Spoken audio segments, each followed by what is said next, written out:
In this video, we discuss 5 Social Security loopholes that can make you thousands. Coming up next on Holy Schmidt. Holy Schmidt! Most Social Security rules water down the original benefit.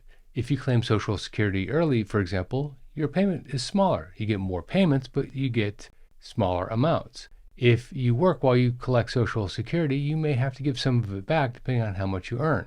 On and on it goes. However, there are also rules that go the opposite way, and these are far less advertised, and that's what we're going to get into here in this video. These rules bolster Social Security benefits, not water them down, because sometimes a politician somewhere voting on a Social Security law says, hey, why don't we make this adjustment simply because we care about this special interest group, or it reminded me of a family member who was going through something like that. There are at least 5 rules that go the other way. They bolster the benefit if you just know how to apply these exceptions. Number 1, taxes on Social Security. The SSA uses a formula called combined income. And in combined income, they add your adjusted gross income, your tax-free income from municipal bonds, and 50% of your Social Security payment. And that becomes the basis, which is fed into a formula to determine whether you're going to have to pay taxes on Social Security or not. The problem is that the formula thresholds are so low that almost everybody pays taxes on Social Security. At least a large portion of Social Security recipients pay taxes on Social Security. Now, obviously, it didn't used to be that way. In fact, the push from the current administration is to remove taxes on Social Security. We're not there yet, but one of the reasons that the push is there is because we didn't used to pay taxes on Social Security. So what do you do to take advantage of this information? Well, combined income is your adjusted gross income plus 1/2 of your Social Security payment plus municipal bond interest. Now, you don't want to lower your Social Security payment so you don't pay taxes on it. That doesn't really seem like a good application of logic. If you have to pay taxes on your Social Security payment, you're still going to get more than if you didn't have that Social Security payment. Likewise, municipal bond interest is included in this formula, but overall it's great for your taxes, so you wouldn't really want to give up on that. But understanding what the components of AGI are, at least for this formula, is really important. So what does this formula consider AGI, adjusted gross income? Well, effectively anything that's taxable, including your 401k and your IRA, but also wages, business income, dividends, interest, capital gains, and basically any other type of income that you can generate that you have to pay tax on. So with that in mind, what isn't taxable? A qualified distribution from a Roth account isn't taxable as long as you follow the rules.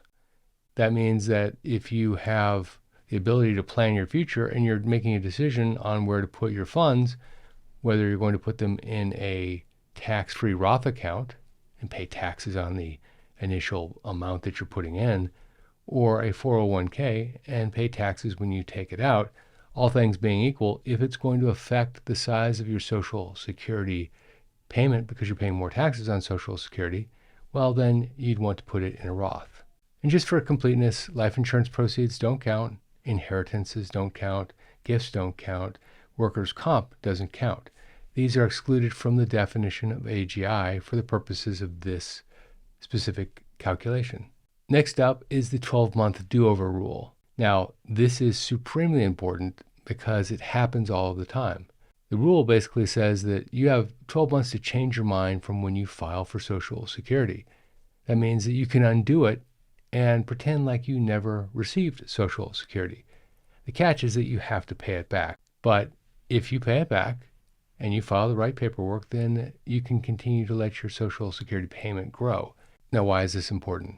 Because overwhelmingly people file for Social Security because they think they're retired only to find out that they're not.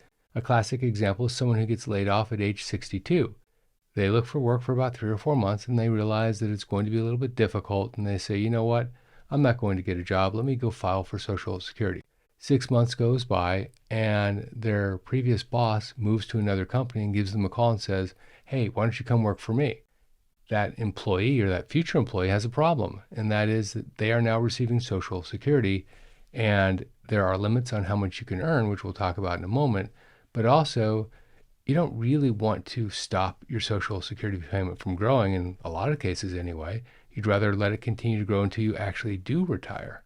So the 12-month do-over rule lets you do it over.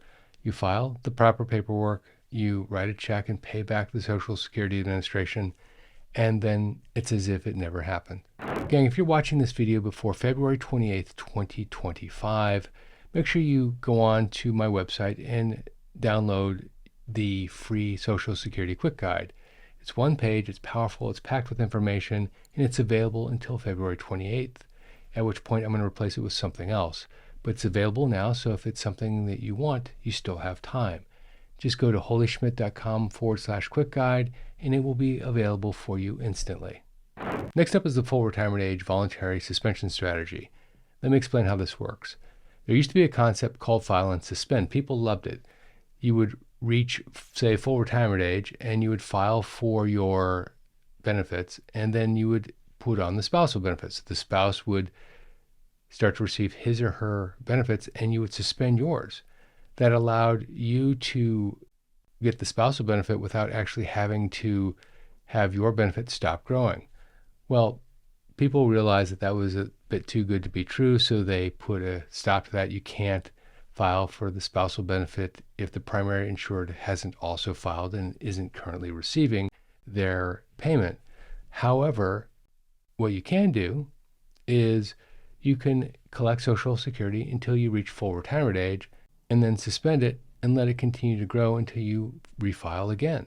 This effectively allows you to start contributing to Social Security again, even though you've been collecting it for several years potentially.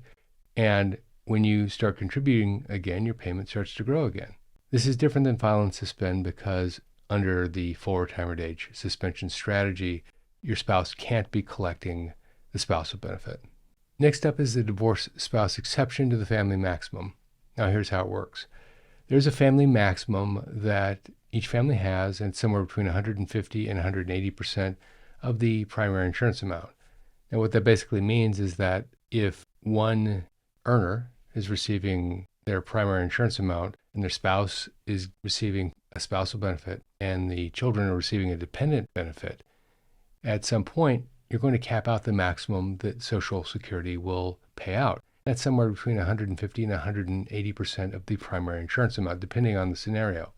There's a very real scenario that there's a divorced ex-spouse that also qualifies for a spousal benefit. And this scenario plays out all the time. The problem is if the spousal benefit can be up to 50% of the primary insurance amount, and you already have the primary insured receiving 100% and the current spouse receiving 50%, if you add on another spouse, well, you're over the maximum.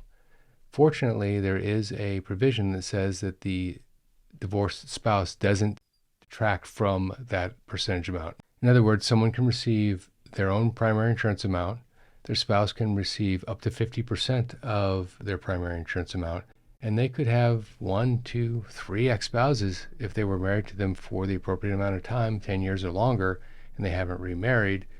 In that scenario, you could actually have 4 different spousal benefits, and 3 of the 4 wouldn't affect the family maximum.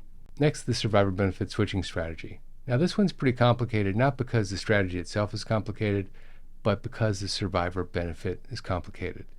And I don't need to get into all of the complexities of the survivor benefit to explain the strategy to you. But in a nutshell, it works like this. You have the option as a survivor to receive both the survivor benefit and let your own primary insurance amount grow, or the other way around. You can collect your own primary insurance amount and let the survivor benefit grow. Now let me give you a real example. Let's say you're a survivor, age 65, and your survivor benefit, if you file to claim the survivor benefit at age 65, is $2,000 a month. You also have your own primary insurance amount of $1,800 a month.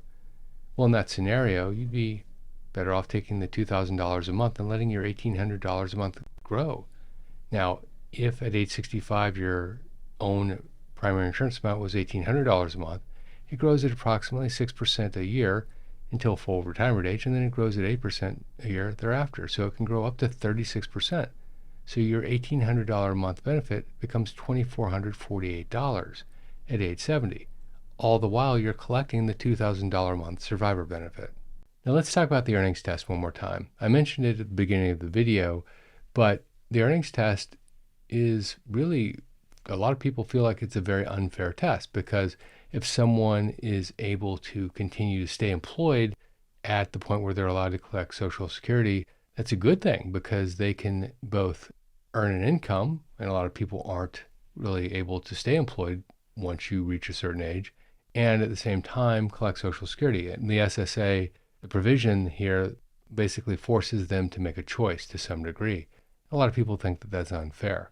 But what doesn't get talked about a lot is what happens with the earnings itself. The earnings test works like this. If this isn't your full retirement age year, you have to give back $1 for every two in excess of $23,400. If this is the year that you reach full retirement age, but you haven't reached full retirement age yet, you have to give back $1 for every $3 you earn over the threshold. And in this case, the threshold is $62,160. Once you reach full retirement age, you don't have to give anything back. In fact, you can earn as much as you want. You can earn as much as the market will pay you, and you can continue to collect 100% of your Social Security payment. Now, this is where the explanation ends in most scenarios, but there's a but. And that but is if you do have to give some of it back, or you have notified the SSA and they just haven't paid you because you've told them what you're going to be earning, so they've just stopped or reduced the size of your payment, well, that doesn't go away. You do get it back. You get it back in the form of a higher payment once you reach full retirement age. So in this scenario, it's not gone, it's just postponed, so to speak. If you like this video, check out that video, how the average person can earn 77% more on their Social Security payment. This is Jeff Schmidt, and I'll see you in that video right there.